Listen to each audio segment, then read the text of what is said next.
뉴스의 진수를 보여주는 인터뷰 뉴진수. 집권 자민당의 총선 참패로 일본 전국이 오리무중 짙은 안개 속에 휩싸였습니다. 차기 총리 선출이 열흘 앞으로 다가왔고 정치권 이합 집산이 본격화되는 분위기입니다. 북한의 파병과 잇단 도발로 동북아 정세가 요동치는 가운데 일본의 차기 정권이 어떻게 창출될지 관심이 모아지고 있습니다. 이원덕 국민대 일본학과 교수 전화 연결해서 일본 국내 정세 자세히 분석해 보겠습니다. 이원덕 교수님 안녕하세요. 네, 안녕하십니까. 먼저 시간이 약간 지났지만 이번 중요한 선거 결과부터 잠시 살펴보겠습니다. 연립여당, 자민당과 공명당의 이제 참패라고 하는데요. 한마디로 과반 확보에 실패를 한 거죠? 예, 그렇습니다. 일본 증의원 의석이 465석으로 돼 있는데요. 네네. 과반수가 233석이고요. 그런데 이번 열림여당은 선거에서 참패해서 종전에 279석에서 215석을 얻게 됐습니다. 네. 내역을 보면은 이제 자민당이 247석이었다가 56석을 상실해서 191석이 됐고요. 네네. 공명당이 32석이었다가 8석을 잃어서 24석이 됐습니다. 결과적으로 215석에 그쳤기 때문에 그 과반수에 못 미치는 그런 그 성적을 얻었습니다. 따라서 이 연립여당의 참패다 이렇게 정의할 수가 있겠습니다. 네네. 자, 과반 확보에 실패했다 말씀해 주셨고요. 민심이 집권 자민당에게 이제 등을 돌린 이후 여러 가지 이제 분석이 나오고 있습니다. 교수님께서는 어떤 게 결정적 영향을 끼쳤다고 보십니까? 뭐니 해도 이번 그 자민당의 참패는요. 네. 그 자민당 내 파벌 비자금 사건이라는 게 있었는데 이 네. 의원들이 그 파벌로 들어온 정치 자금을 개인의 호주머니로 집어넣는 그런 일이 있었고요. 이 과정에서 장부를 기재하지 않았죠. 그러다 보니까 일본의 민심이 완전히 분노가 폭발을 했습니다. 네. 그래서 뭐 여러 가지 자민당은 이 민심을 달래기 위해서 여러 개혁적인 조치를 내놨습니다만은 백약이 무효였습니다. 그래서 네. 가장 큰 요인은 자민당의 비자금 파동에 화난 민심이 등을 돌렸다 이렇게 봐야 되겠고, 네. 뭐 부분적으로는 경제적인 요소가 있을 텐데요. 지금 일본도 서민 경제가 어렵습니다. 실질 임금이 하락하고 있고 또 인플레가 심해져서 최근 물가가 많이 올랐습니다. 그러니까 아무래도 그 서민들이 삶이 팍팍해지다 보니까 자민당 집권 자민당에 대해서 등을 돌린 게 아닌가 이렇게 보고 있습니다. 네. 크게 두 가지 주셨는데 서민들 삶이 팍팍해진 거하고 가장 중요하게 어떤 부패 스캔들 여기에 대해서 민심이 화났다 말씀하셨는데 또 그 와중에 뭐 그 부패 스캔들이 연루된 사람들이 막 출마를 하고 이래서 더 화난 측면도 있었다는 얘기도 들었습니다. 그렇습니다. 그 기시다 신 총리가 12명을 공천해서 배제를 했고, 네네. 또 34명에 대해서도 그 일정한 그 징계 조치를 취했음에도 불구하고 대거 이 사람들이 무소속으로 나온다던가 네네. 아니면은 이름을 갈아서 정당의 이름을 갈아서 타고 나왔기 때문에 이들에 대한 일종의 그 징계 조치를 국민들이 내렸다 이렇게 네. 봐야 되겠습니다. 그러다 보니까 그게 자민당의 참패와도 연결됐다 이런 말씀이시고요. 네네. 이런 가운데 차기 일본 총리 지명하는 특별국회가 열흘 뒤인 11일에 개최됩니다. 원내 과반 정당 없는 상황에서 이합 집산이 이제 이루어질 것으로 보이는데, 그런데 현지 언론들은 이시바 총리 재선출 가능성이 높아졌다 이런 관측을 내놓고 있어요. 이유가 뭡니까? 근데 그 총선 결과만 놓고 생각하면은 여당보다 야당이 과반수 이상을 획득했기 때문에 네. 야당이 하나의 바스켓을 만들어서 전부 다 표를 넣으면은 과반수를 넘어서 야당으로 정권이 교체돼야 될 것 같은데 네네.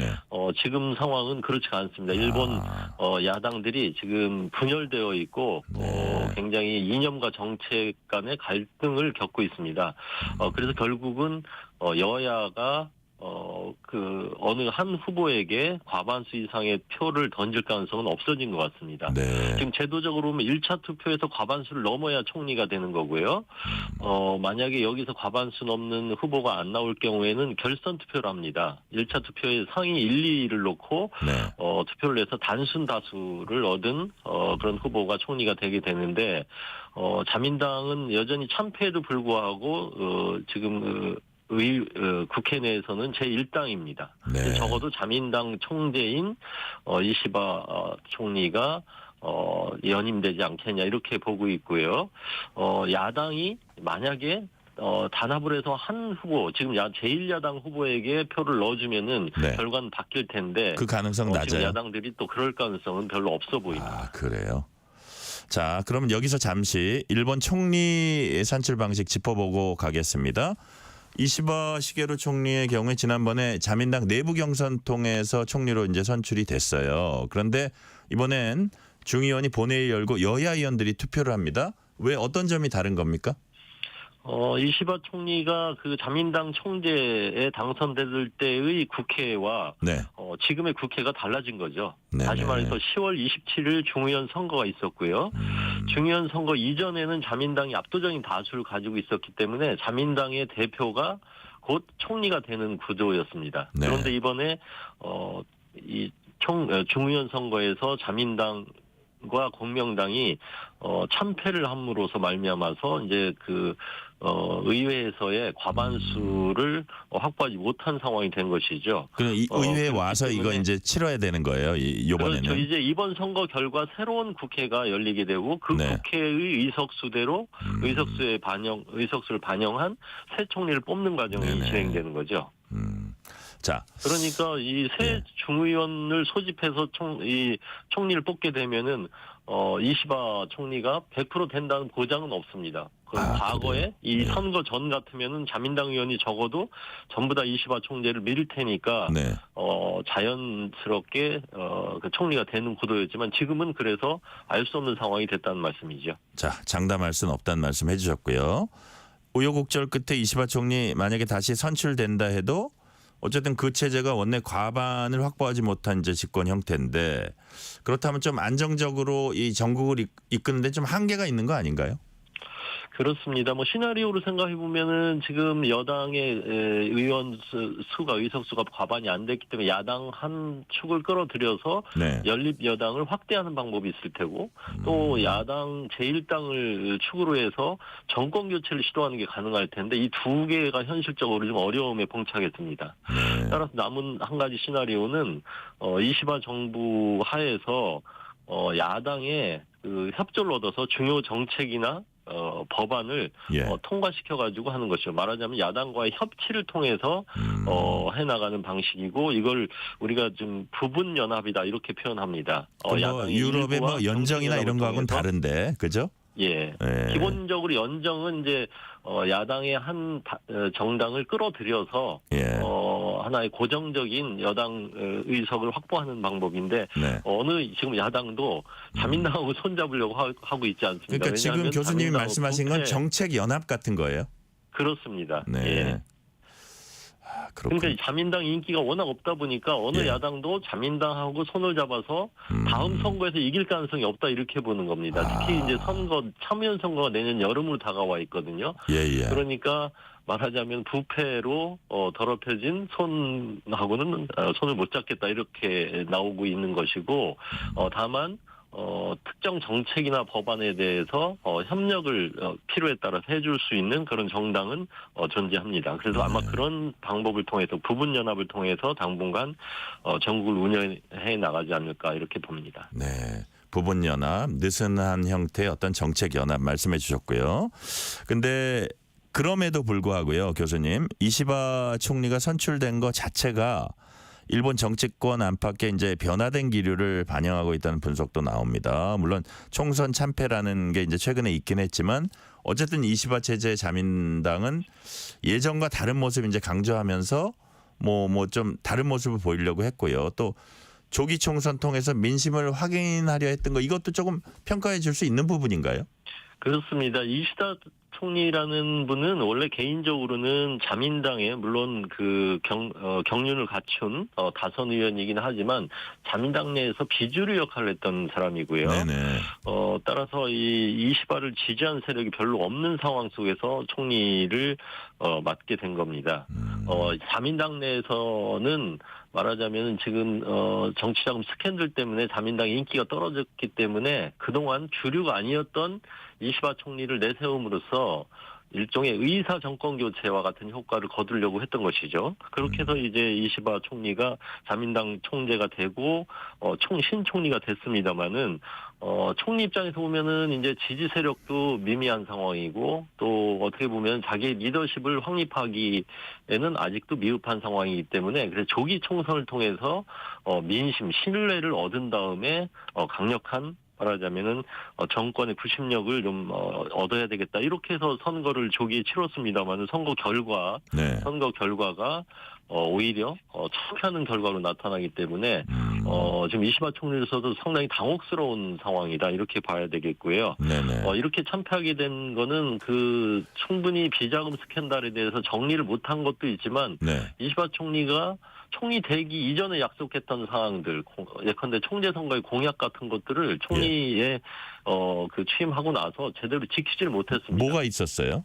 예를 대표적으로. 들면은 조기 총선을 하지 않고 국회에서 충분히 논전을 통해서 여야 간에 토론을 하겠다. 그리고 이 정치자금 스캔들 문제에 대해서 충분히 청산을 한 다음에 선거를 하겠다. 이렇게 약속을 했는데 느닷없이 이 총리에 취임하자마자 그 다음 날인가요?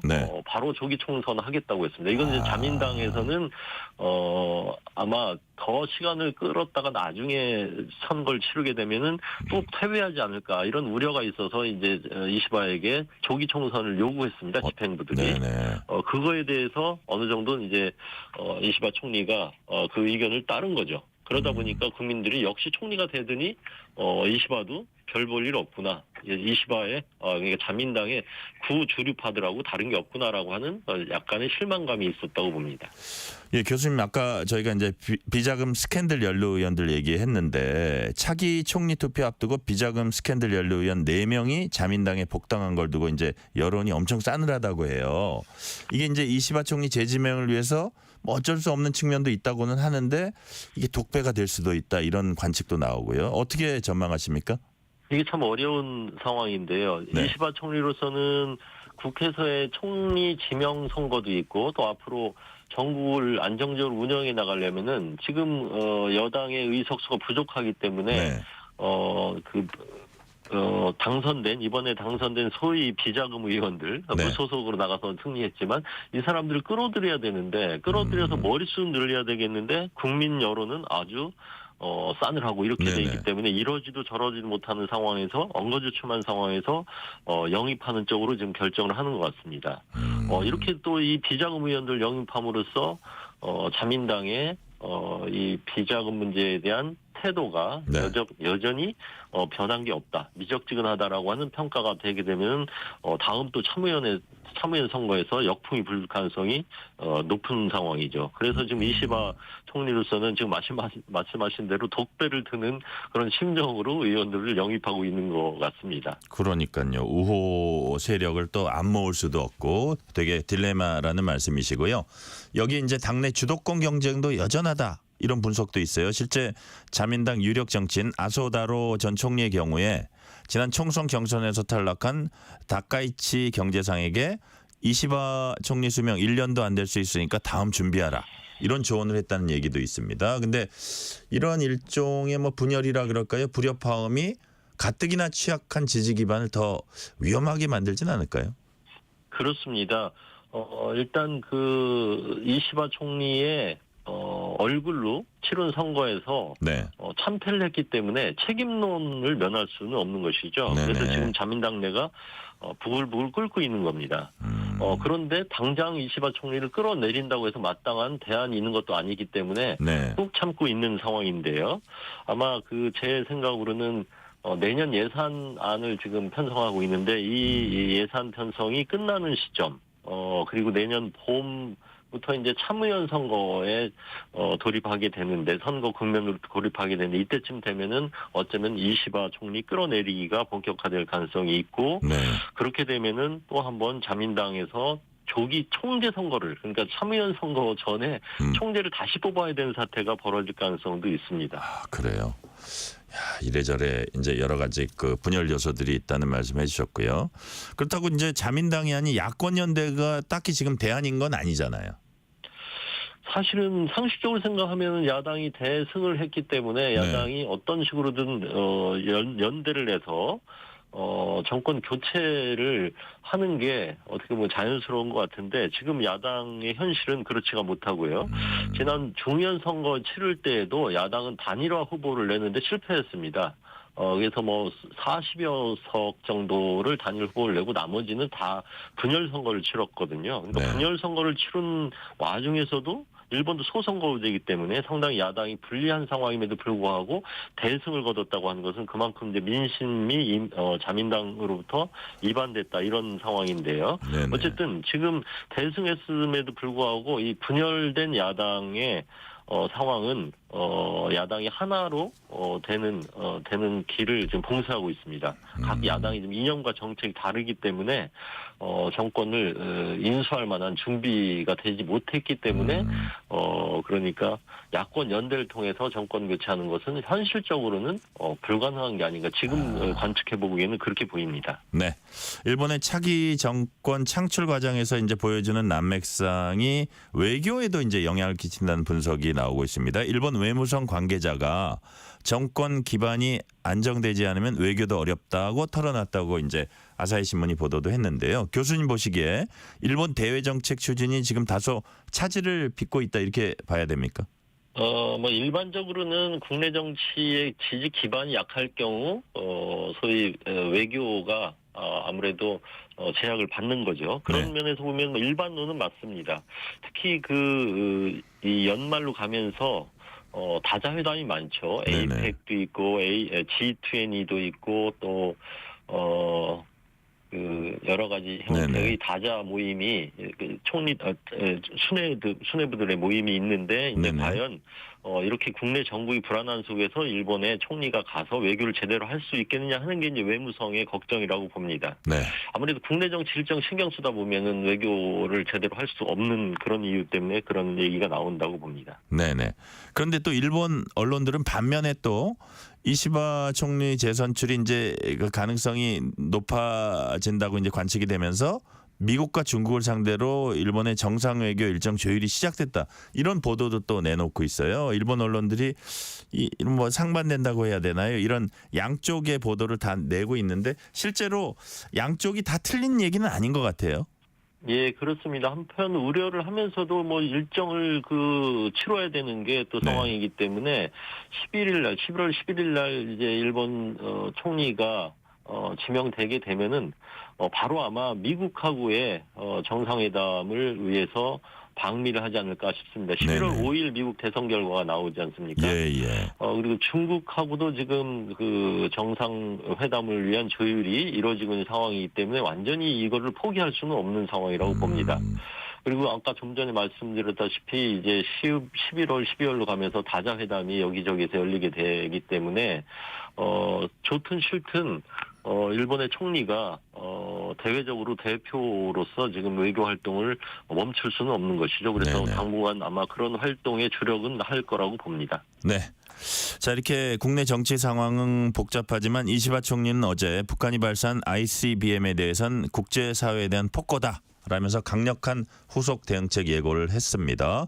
일단 북한 도발에 대해선 기존의 한미일 세 나라가 보여왔던 강경 대응 방침 계속 이제 천명할 거라고 예상이 되고 있죠. 그렇습니다. 일본 전국의 혼미한 상황임에도 불구하고 한미일 공조라든지 네네. 또 한일 간 최근 논의되고 있는 안보 협력 이런 거에는 아마 큰 지장은 없을 거라고 생각합니다. 오히려 만약에 한미일 안보 공조 내지 협력에 문제가 생긴다고 하면 오히려 일본 변수보다는 이제 미국 대선에서 트럼프 씨가 당선될 경우에는 일정한 영향이 있지 않을까 이렇게 보고요. 일본발 안보 협력의 교란은 적어도 당분간 없을 거다. 저는 그렇게 봅니다. 네. 자, 총리 지지율 관련해서 질문 한두 개 드릴게요. 이시바 총리 지지율은 취임 직후에 50% 안팎 기록했습니다. 근데 한 달도 지나지 않아서 대폭 하락했어요. 물론 우리가 부패 스캔들 부패 스캔들이 여기서 발생한 건 아니고 그걸 제대로 이렇게 잘 이렇게 정리를 못했다는데 기간도 짧았는데 이렇게 한 달 만에 떨어진 이유 뭘까요? 말씀하셨다시피 이 스캔들, 비자금 스캔들이 워낙 대형 사건이었는데 이거를 좀 더 발본적으로 정리를 했어야 되는데 멈칫멈칫하면서 일부 개혁을 함과 동시에 또 그 자민당이 개혁을 너무 심하게 할 경우 또 선거에서 지면 어떨까라고 하는 불안이 있었기 때문에 네. 어정쩡한 자세로 일부 공천도 주고 또 그러니까 무소속으로 출마한 전 자민당 의원들에 대해서 선거 자금도 좀 대주고 뭐 이런 일을 했거든요. 그러다 네네. 보니까 완전히 민심이 그야말로 더 폭발하게 됐습니다. 그래서 결정타를 맞았다고 보고요. 네. 좀 전에 말씀드렸다시피 이시바 씨가 또 총리 취임 후에 여러 가지 말바꾸기를 한 측면도 있어서 지지율이 좀 빠진 게 아닌가. 이렇게 보고 있습니다. 네. 내각제를 택한 일본의 경우에는 특히 국정 지지도에 더 민감하다 이런 얘기를 제가 들은 적이 있거든요. 일본 정치에서 위험 수위를 뜻하는 국정 지지율 수치 이런 것 좀 있습니까? 네, 보통 20% 정도 지지율이 떨어지게 되면 20% 이하가 되면은 위험하다 이런 얘기가 있고요. 네. 이건 왜 그러냐면은 항상 선거가 뭐 일본 의원 내각제 하에서 더군다나 일본은 참의원, 중의원 있고 지방선거 있기 때문에 거의 매년 대형 선거가 있습니다. 네. 선거 때 보면은 각 정당의 대표가 맞으면 얼굴이 돼서 싸우는 거거든요. 그러니까 내각의 지지율이 떨어지면은 국회의원들이 난리가 납니다. 왜냐하면 저 총리 밑에서 저 대표 밑에서 선거를 치렀다가는 나도 망하겠다 이런 생각이 있기 때문이죠. 그래서 대체로 내각 지지율이 20% 미만이 되게 되면은 끌어내리기가 시작된다고 합니다. 더욱이 재밌는 것은 소위 아오키 법칙이라고 하는 게 있는데요. 네, 뭡니까? 이 전에 관방장관을 지냈던 국회의원의 이름을 따서 아오키 법칙이라고 하는데 네. 내각 지지율 플러스 자민당 지지율을 합해서 50% 미만이 되면은 위험하다 이런 얘기가 있습니다. 예. 그러니까 보통 자민당 지지율이 30% 미만이거나 30% 전후거든요. 그렇다 보니까 내각 지지율 20% 이하로 떨어지게 되면은 이 아오키 법칙에 따르면은 두 개 지지율을 합해도 50% 미만이 되지 않습니까? 그러니까 이렇게 되면은 총리를 갈아쳐야 된다 이런 속설이 있습니다. 네네. 마지막 질문 드릴게요. 그래도 이시바 총리가 좀 뭐라 그럴까 비주류여서 기대를 받는 그런 부분도 있습니다. 그래서 과연 남맥상에도 총리에 다시 선출되면 일본 정치 체제를 개선해 나갈 수 있을 거라고 보시는지 만약에 거기 개선 시도에 나선다면 어떤 부분부터 손을 댈 거라고 보세요? 이게 시험대에 올랐다고 봅니다. 네. 한 15년 동안 자민당이 늘 과반수를 압도하는 의석을 차지해왔기 때문에 일본의 중요한 정책 결정이라는 건 자민당 당내 합의에 의해서 모든 게 이루어졌거든요. 네네. 그런데 이제 과반수를 잃었기 때문에 결국 야당하고 어떤 식으로든 협치를 할 수밖에 없습니다.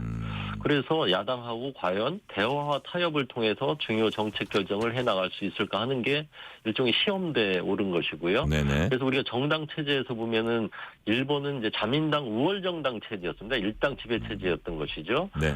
이 일당 지배 체제가 좀 유연한 느슨한 다당제로 옮겨가는 그런 시프트하는 그런 국면에 있기 때문에 야당하고 얼마나 대화 타협을 통한 정치가 가능할지 하는 문제가 하나의 시험대에 올라와 있다. 이렇게 좀 볼 수 있을 것 같습니다. 네, 오늘 말씀은 여기까지 듣겠습니다. 지금까지 이원덕 국민대 일본학과 교수였습니다. 말씀 감사합니다. 네, 감사합니다. 퇴근길 당신과